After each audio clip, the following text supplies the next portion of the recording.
Please subscribe and hit the bell icon to never miss a video from Acuere Life Science Foundation. Myself, Dr. Shantanu R. Joshi, a clinician, a pharmacologist, and a drug researcher. Dear students, now I am going to tell you about essential medicine. What is this concept of essential medicine? Definition by WHO. What World Health Organization say about this essential medicine?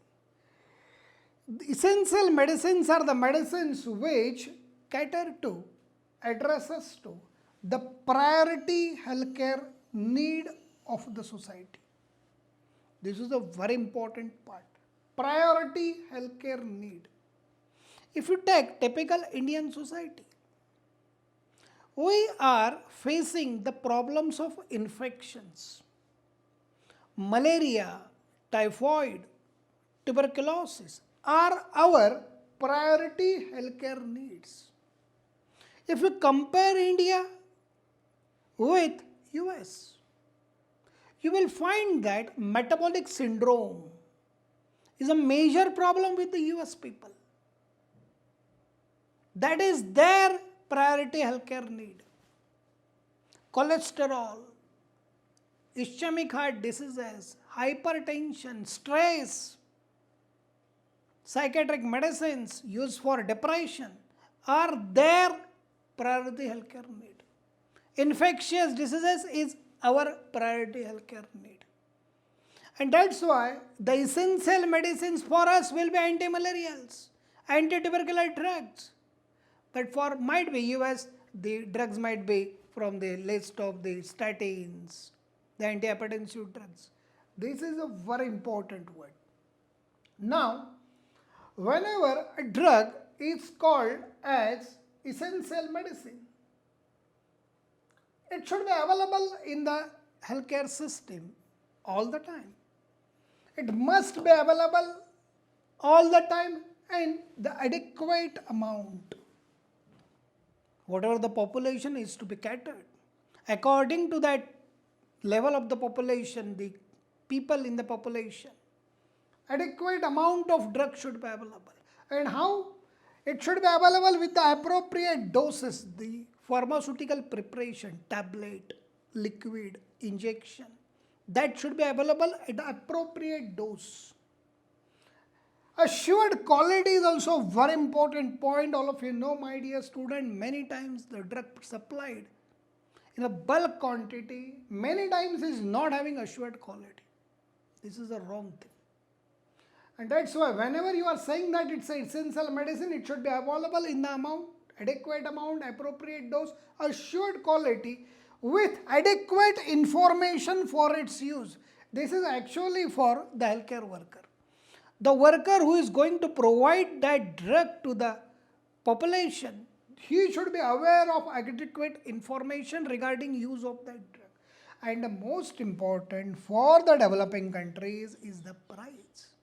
That price of that drug should be affordable to either if the individual is going to take it for the individual, or sometimes the government is going to take it, that is the society. This is the criteria that essential medicine should satisfy. Now, my points are very important.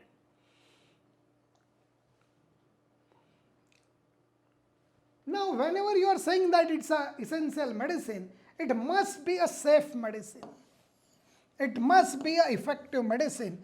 And you should not say that it is safe and it is effective. That should be proved by the clinical trials.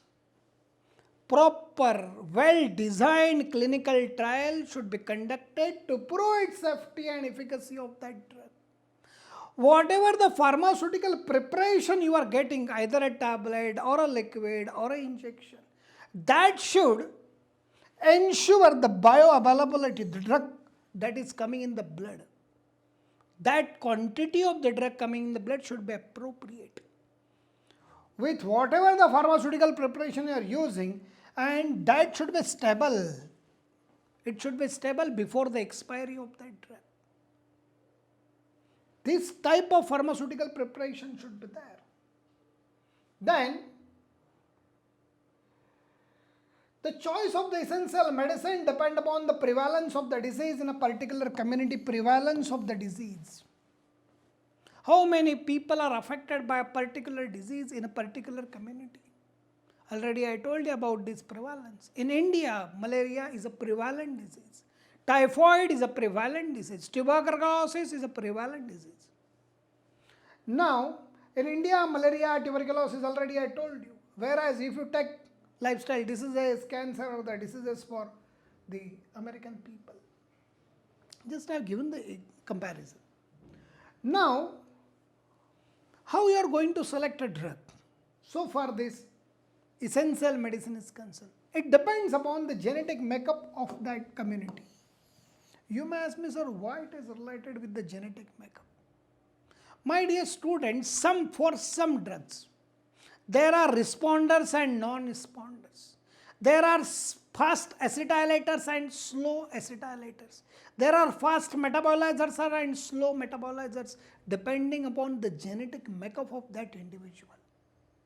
Depending upon the genetic makeup of that community, that ethnic group. I would like to give a simple example. In India, you are getting two different populations responding to that INH, isoniazid. It's an antitubercular drug. Some are fast metabolizers, some are slow metabolizers. Depending upon the genetic makeup, you have to select that essential drug. Second thing is also very important. Training level of the healthcare worker and availability of the storage facilities. I would like to tell you a very simple example. In India, the Pfizer vaccine is not being served, not much being served, I think. Why? Because it has to be stored at minus 70 or 60 degree. That is not possible for us. We are storing the vaccine at 2 degree Celsius to 8 degree Celsius. And that's why we have developed Covishield. Because the availability of the storage facility is very limited. And that's why if you compare Covishield with the Moderna vaccine or the Pfizer vaccine, I would like to say that in India, Covishield is essential medicine because we can have the storage temperature of 2 to 8 degrees. That is the refrigerator temperature. Regular refrigerator temperature is 2 to 8. Then it should be affordable. So far that Moderna is concerned, this financial condition is costly also. We need a drug in between 100, 200, 300 rupees. We cannot afford a drug of 3,000 or 4,000 rupees. And that's why financial condition of the community, of the individual is also very important while telling that it's an essential medicine. Cost benefit ratio, whatever the money we are spending and whatever the benefits we are getting should be judged properly, should be titled properly. All these things should be seen before saying that the particular drug is an essential medicine for a particular community for the particular disease. Now, WHO has given some other criteria also. Whenever you are using a fixed dose combination, FDC we call it.